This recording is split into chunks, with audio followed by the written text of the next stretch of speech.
Hola, bienvenidos a Real Biopolítica. Vamos a hablar sobre la caída de los moches, sí, el ocaso de la civilización moche. Sabemos que fue una civilización que surge después de la caída de Chavín y que cuando llegan los Wari a unificar otra vez la zona panandina, cuando llegan y entran a este lugar, ya no encuentran nada. Los Wari no tenían mucho que conquistar, eran más colonos que ejércitos conquistadores. Los Wari solamente encontraban las zonas despobladas o semipobladas, las pequeñas aldeas, porque solamente quedaban aldeas. Estos lugares tenían centros ceremoniales, había ciudades, había villas, había pueblos grandes, prósperos, pero de un momento a otro todo desapareció y quedó reducido a unas cuantas aldeas míseras. Allí es cuando los Wari entran, es con lo que se topan, con los vestigios de una anterior civilización que estaba en decadencia, que estaba en modo Mad Max, así, en modo Mad Max, furia de la carretera. En ese modo estaban. Eso es lo que ven los Wari. Así como ya hemos visto que los españoles cuando entran a la península del Yucatán se encuentran con un modo Mad Max, pero en versión maya. Se encuentran con eso en Yucatán. Eso también hemos hablado, ¿no? Ya no se encuentran con la gran confederación de Mayapán, ya no se encuentran con Tikal, ya no se encuentran con las dinastías del Petén, ya no se encuentran con nada de esas grandes pirámides, estucadas, adornadas, con enormes ciudades. No se encuentran ya con nada de eso. Se encuentran con tribus que compiten entre sí, se alían y pelean entre sí. Quizás algo parecido vieron los Wari cuando entraron a la zona Moche. Y por eso vamos a hablar ahora del epicentro arquitectónico. Galindo, el epicentro arquitectónico del ocaso de los Moche. El lugar que nos va a ayudar a entender esto se llama Galindo Sector B. ¿Sí? Vamos a ver, este complejo arqueológico monumental que se llama Galindo Sector B se ubica en el distrito de Laredo, en la provincia de Trujillo, departamento de la Libertad. Vamos a ver acá, aquí está. Ahí puedes ver la zona de Laredo en el lado izquierdo del gráfico, en, en una poligonal irregular roja. Ahí dice Laredo, este es el pueblo de Laredo, y más arriba, al pie del cerro, de los cerros de Compartición y la Campana, y la compañía, la Campana se llama el cerro, a los pies de esos cerros está el complejo arqueológico monumental Galindo Sector B, justamente en esa ribera del río Moche. Y acá puedes ver las distintas parcialidades: San Carlos, Pambas, La Pampa, Caballo Muerto y Galindo. Acá hay dos centros poblados, que es Laredo, que lo ves acá, y hay otro centro poblado que se llama Santo Domingo, que es más pequeño, que está al otro lado del río. El complejo arqueológico monumental Galindo Sector B se encuentra en el lado del río en el cual está la localidad de Laredo. Es este centro distrital. Vamos a ver. El acceso al sitio se realiza desde la ciudad de Trujillo, tomando la carretera hacia Otusco, hasta el desvío al centro poblado Galindo. Acá hay un centro poblado Galindo, acá está, acá dice Galindo, lo puedes ver. Ahí hay un centro poblado, desde donde se continúa por una trocha carrozable que conduce hacia el norte. Acá estamos viendo el norte es hacia arriba en este mapa, hacia el norte, permitiendo el ingreso directo al espacio donde se encuentra el monumento arqueológico. Puedes ver que es tan grande como el pueblo de Laredo, y más grande que el pueblo de Santo Domingo, y más grande que el pueblo de Galindo. Es enorme la zona arqueológica. Vamos a verlo acá. Se ha encontrado presencia de arquitectura monumental, cerámica, elementos líticos. restos óseos, restos óseos humanos. Han encontrado evidencia de moluscos, de conchas de moluscos, o sea, evidencia malacológica y otros materiales que confirman actividad humana prehispánica, es decir, desde antes de la llegada de los españoles. Las construcciones principales se emplazan sobre las laderas medias e inferiores de promontorios rocosos. Se caracterizan por presentar plantas cuadrangulares de amplias dimensiones. Algunas de ellas son semicirculares, cumplen funciones residenciales. Aquí se alojó lo que quedaba de la élite moche, justamente aquí en esta parte alta. En el área se han registrado fragmentos cerámicos de pasta roja, marrón y negra, incluyendo asas, bordes y bases diagnósticas. También se han hallado fragmentos líticos como moledoras y manos de moler, batanes, restos óseos humanos, conchas de moluscos que evidencian prácticas alimenticias de la población que habitó el lugar. O sea, tenemos ahí la evidencia genética. No, solamente falta el mapeo y que saquen las secuencias de ADN y sabremos qué fue lo que pasó. ¿Qué de común tienen estos moches de finales del ocaso de la civilización con los moches del inicio del florecimiento de la civilización, cuando nace la civilización, y de los moches que estaban en el auge de la civilización? Podemos ver después, ojalá que hagan el análisis genético para ver qué diferencia hay entre ambos estadios de moches genéticamente hablando. ¿Qué diferencia hubo? Si hubo otros nuevos pueblos, si se conservó el pueblo moche intacto, sin ningún tipo de, de aporte genético de algún otro pueblo, no sabemos. Lo que sabemos es que ahí está la prueba y ojalá que la usen y nos digan qué fue lo que pasó. De repente eso nos va a ayudar a entender qué nos está pasando ahora mismo, donde hay millones de extranjeros sin documentación en nuestro país y la gente actúa como si no pasara nada.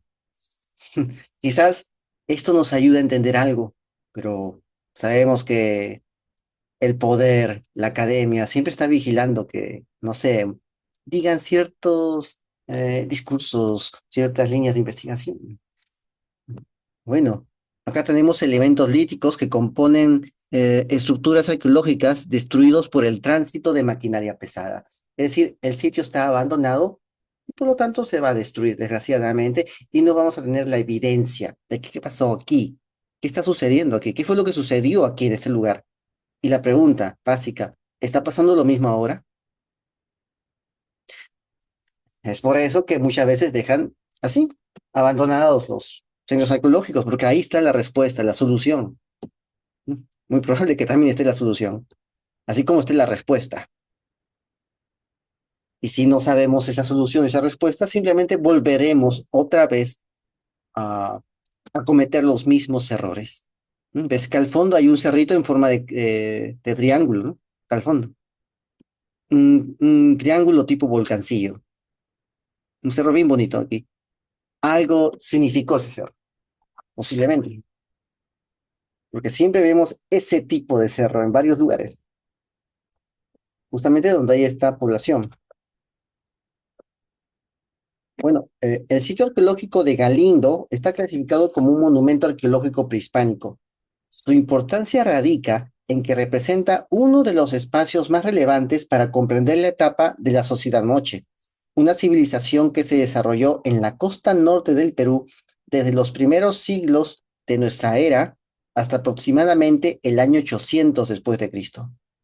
El interés por esta sociedad ha sido constante desde los estudios pioneros de Max Uhle en 1914, incrementándose durante el siglo XX y alcanzando un notable volumen de publicaciones en las décadas del 80 y de los 90.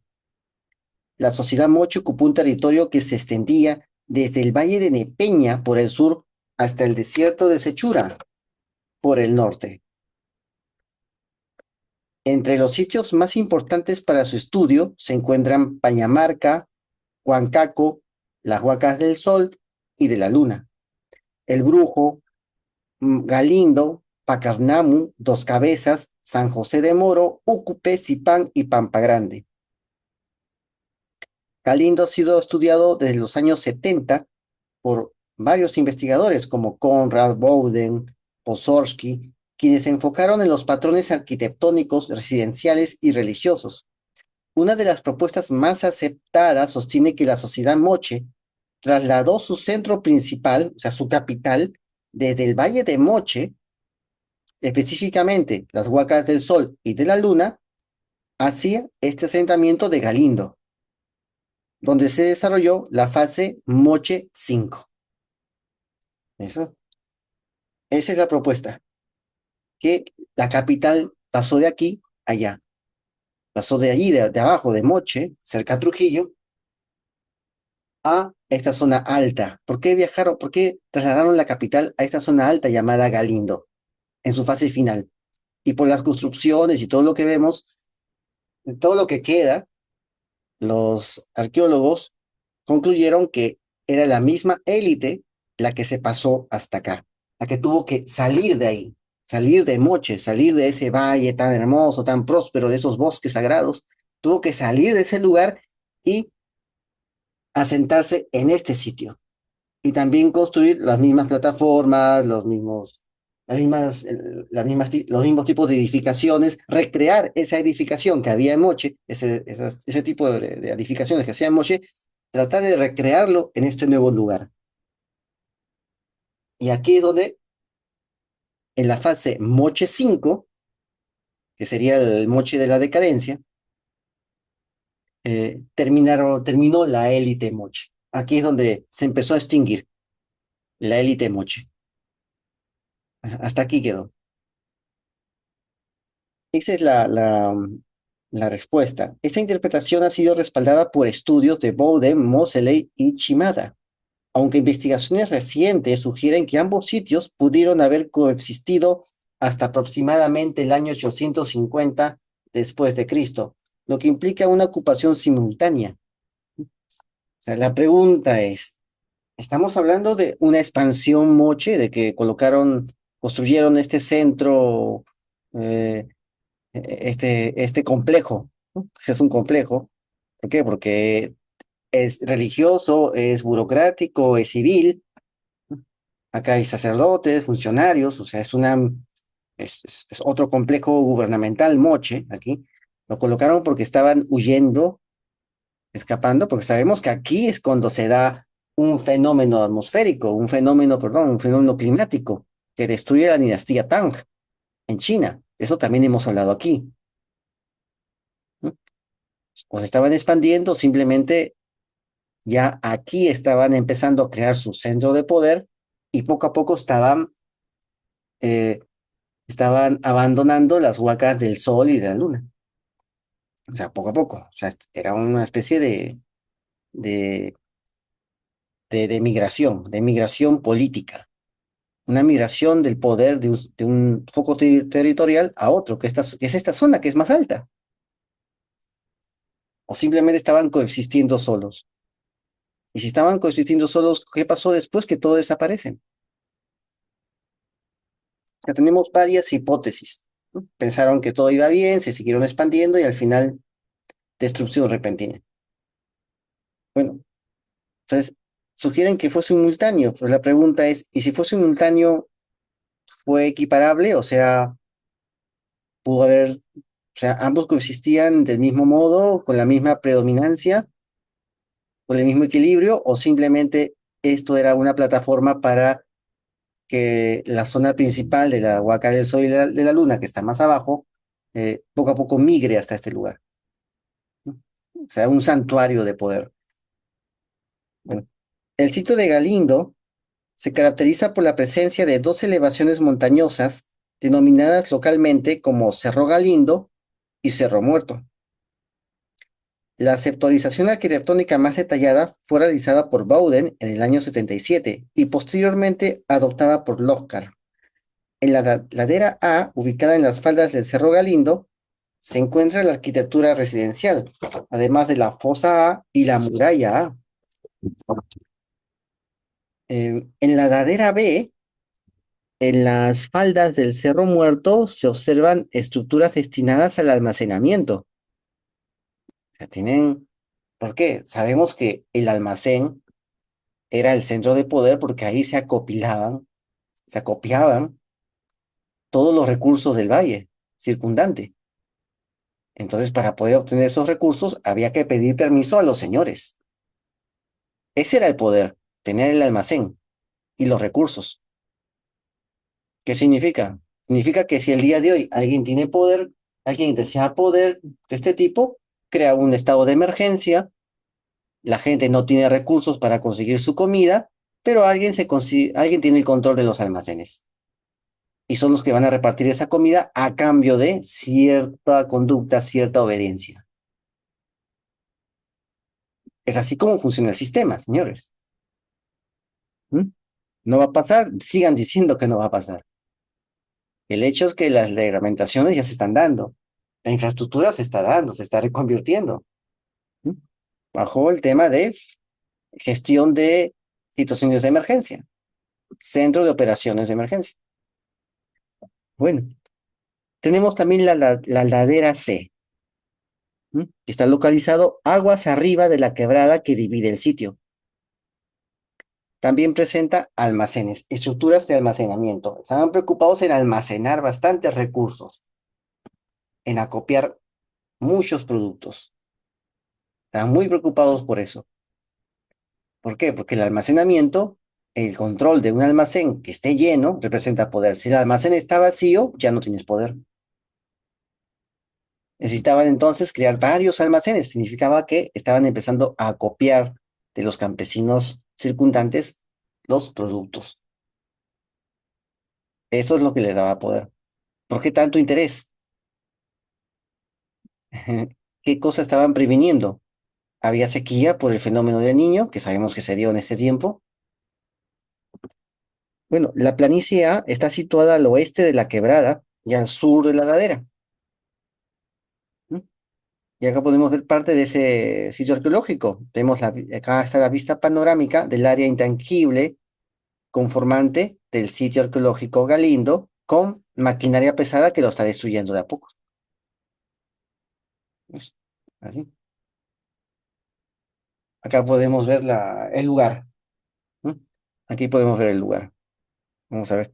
Hay una planicie ahí, la planicie A1, situado al oeste de la quebrada. Ahí puedes ver la quebrada, que está en el medio. ¿M? Aquí está. Esto que está en el medio es la quebrada.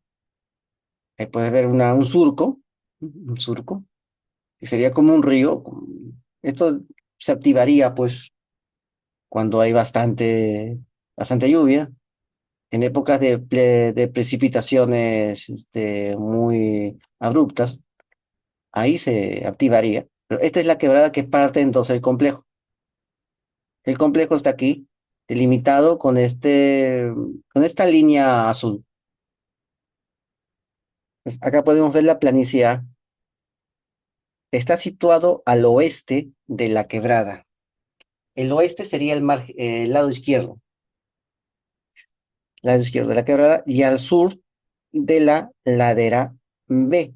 El sur es abajo, oeste y sur. Esa es la planicie, oeste y sur de la ladera B. ¿Lo que sería este de acá? Este rectángulo que estamos viendo acá. Este sería. Aquí. Vamos a ver. Contiene tres grandes estructuras denominadas cercaduras A, B y C, que parecen haber tenido funciones administrativas, aunque también se observan componentes residenciales en sus alrededores. La planicie A2 está ubicada al oeste de la quebrada y al sur de la planicie A1. O sea, este debe ser este, que está pegado al surco. Este debe ser la planicie A2, acá. Al sur de la planicie A1, al oeste de la quebrada también. ¿No? O sea, esta quebrada parte en oeste y este. Oeste, lado izquierdo, este, lado derecho. Pues acá está la quebrada A2, está al oeste de la quebrada y al sur de la superficie A1. Presenta múltiples estructuras cuadrangulares. Acá podemos ver los cuadraditos. Acá ves, estructuras cuadrangulares. aquí, como cuadrados, acá. Sin patrón fijo de orientación, posiblemente residenciales. Es decir, podemos ver que no están en función de este-oeste, parecen como rombos, ¿no? Son cuadrangulares, pero parecen como rombos porque no tienen un patrón fijo. O sea, no están orientados ni al este, ni al oeste, ni al norte, ni al sur. Simplemente están como un rombo, eh, no tan, un rombo no tan cuadrado, no tan calibrado en las direcciones del oeste, sur, norte, ¿no? A alguna dirección cardinal. Entonces, aquí está, acá está. Por eso no tienen patrón fijo de orientación. Estas zonas posiblemente son residenciales. O sea, aquí es donde vivían los funcionarios moches. Se fueron hasta acá. Atrás de este cerro está la parte, ya están los contrafuertes de la sierra. Ya no hay nada ya. Son contrafuertes. Es la parte polvorienta de las yungas secas, de la yunga marítima. Es la parte polvorienta, lo que hay atrás. Atrás ya no está verde, nada de eso. Hay tierra y polvo atrás de este complejo. O sea, ya no hay nada. Ya es un suicidio subir más allá y vivir más allá. No hay de cómo vivir más allá. Este es el último lugar donde, donde pueden asentarse y que es parte de su hábitat de los mochi. O sea, han tenido que subir más y más y más. Y ahí también puedes ver los almacenes. Ujú. Ahí está. Bueno,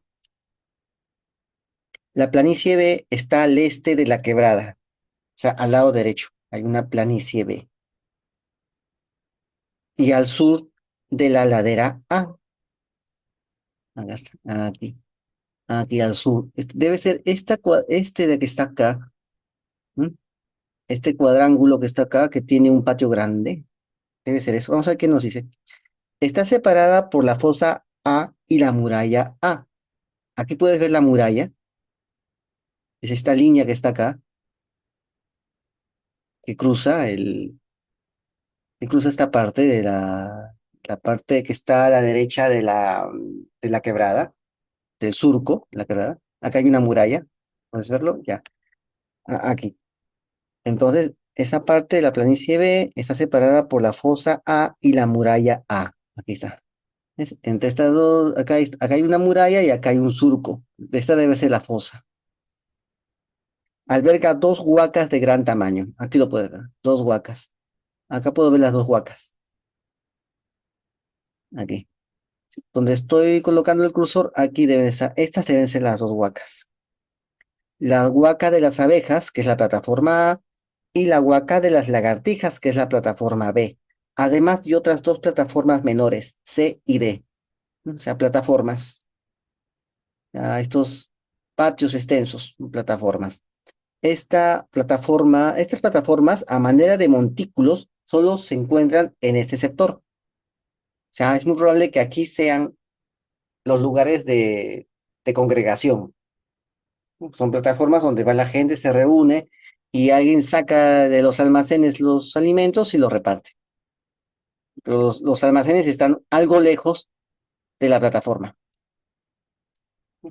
Y para pasar a la plataforma, hacia el patio, saliendo de los almacenes, tienes que pasar por las residencias de los nobles y las oficinas administrativas de los nobles.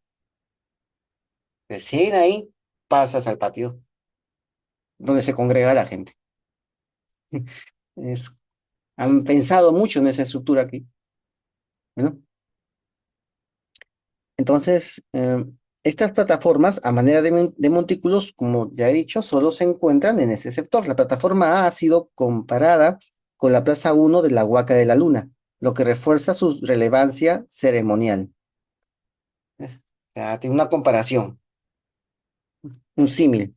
Las investigaciones en Galindo han permitido comprender aspectos claves del periodo final de la sociedad moche en este valle. Este es el Valle de Moche. Se ha determinado que alrededor del siglo VII La costa norte del Perú experimenta una sequía y eventos climáticos asociados al fenómeno del Niño o el fenómeno ENSO, oscilación del sur sureña del Niño, lo que generó estrés social y debilitamiento del poder de las élites locales. A eso responden las estructuras que estamos viendo acá. Antes de la fase Moche 5, Calindo solamente era un asentamiento rural en las faldas de los cerros. Era una aldea, era una aldea. Durante el siglo VIII, el sitio creció rápidamente, cubriendo las partes bajas de las explanadas naturales. O sea, creció rápido. En los años 700. En los años 600 poco a poco empezó a darse una muestra de la sequía. Poco a poco comenzó a sentirse en los años 600. Se empezó a sentir. Era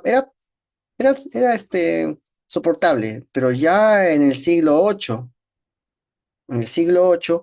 eh, esta zona comenzó a crecer rápidamente, cubriendo las partes bajas de estas explanadas naturales que estás viendo acá. En este periodo se construyó la arquitectura de la planicie B. Sin embargo, de un momento a otro, el sitio fue abandonado. O sea, fue abandonado abruptamente, poco antes o al inicio del siglo IX. Es decir, aproximadamente en el año 800. Ya el sitio, ya el sitio estaba abandonado. Hubo una reocupación posterior en el siglo XIII, o sea, en los años 1200 hubo una ocupación posterior, pero ya en el siglo IX, en el año 800, ya estaba abandonado. O sea, 400 años después se vuelve a ocupar. O sea, cuando llegan aquí los Wari, no encuentran nada. No había pirámide, ya no, o sea, encuentran las ruinas de la pirámide, quizás mejor conservadas que ahora, pero no encuentran nada, ya no hay gente, es una que otra aldea, una que otra choza, o sea, no conquistaron nada, no había nada que conquistar. Eso fue lo que pasó aquí en esta zona, en la zona de Moche. Tenemos fechas, ¿no? En el año 850 después de Cristo dice que ya estaban coexistiendo. También hay un tema de las fechas aquí, ¿eh? Hay un problema de las fechas, estoy notándolo acá.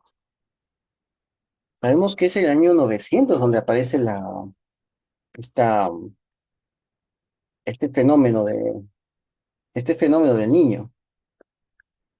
Ahí aparece todo este problema. Bueno, vamos a verlo acá. Mm, no, vamos a ver más mapas. Aquí está. Aquí puedes ver el detalle del área afectada dentro de esta poligonal. Han, han hecho una salvajada aquí, aquí. Pues sabemos lo que pasó en ese siglo. Vamos a ver. A inicios del siglo IX, entonces, eh, a inicios del siglo IX hubo un abandono, poco antes o a inicios del siglo IX hubo un abandono, por los años 800, por ahí, allí, existiendo una recuperación, o sea, así, inicios del siglo, ya entre 800 y 850, más o menos, por ahí, hubo un abandono, pero también se abandonaron las demás zonas, o sea, todo, se dejó todo. De un momento a otro, dejaron todo, los moches. Y esta zona que estaba siendo una nueva capital moche, también se tuvo que dejar. O sea, fue su intento de ellos de trasladarse a este lugar para poder seguir manteniendo el statu quo. No lo pudieron y también tuvieron que dejarlo. Ya hemos visto lo que pasó en la época maya, cómo estas ciudades mayas comenzaron a independizarse de Tikal y comenzaron a crear sus propios imperios, pero a los años, a pesar de que se estaban independizando y estaban empezando a conquistar ciudades, las nuevas ciudades que estaban apareciendo en el escenario, geopolítico de la zona del Yucatán, de un momento a otro también terminaron abandonadas, todos, vencedores y vencidos, poderosos y potencias emergentes, todas esas ciudades fueron abandonadas de un momento a otro. O sea, no se pudo seguir con este juego de tronos en el Yucatán. Y todos tuvieron que abandonar las ciudades. Todo se dejó. Algo parecido ha sucedido aquí. No pudieron seguir con su proyecto de emergencia, su proyecto de reestructuración territorial. Vino este problema y tuvieron que abandonarlo todo. En cuanto a la vulnerabilidad del sitio, se ha constatado una afectación grave. Se ha realizado la remoción de tierra de aproximadamente 900 metros cuadrados con maquinaria pesada. Habían colocado una instalación de madera, una caseta de madera. O sea, prácticamente querían lotizar el lugar, una caseta de madera para decir que el terreno es suyo. O sea, traficantes de terreno, sabemos que muchos de ellos andan con armas. O sea, ponen ahí una caseta y nadie puede pasar, a pesar de que no es terreno de ellos, es terreno arqueológico. Y excavaciones entre 1 y 1,5 metros de profundidad, ¿no? Con diámetros similares, han dañado las estructuras arqueológicas de piedra, son trabajos no autorizados, se identificaron factores naturales como erosión y escurrimiento de quebradas, ya hemos visto que hay una quebrada ahí.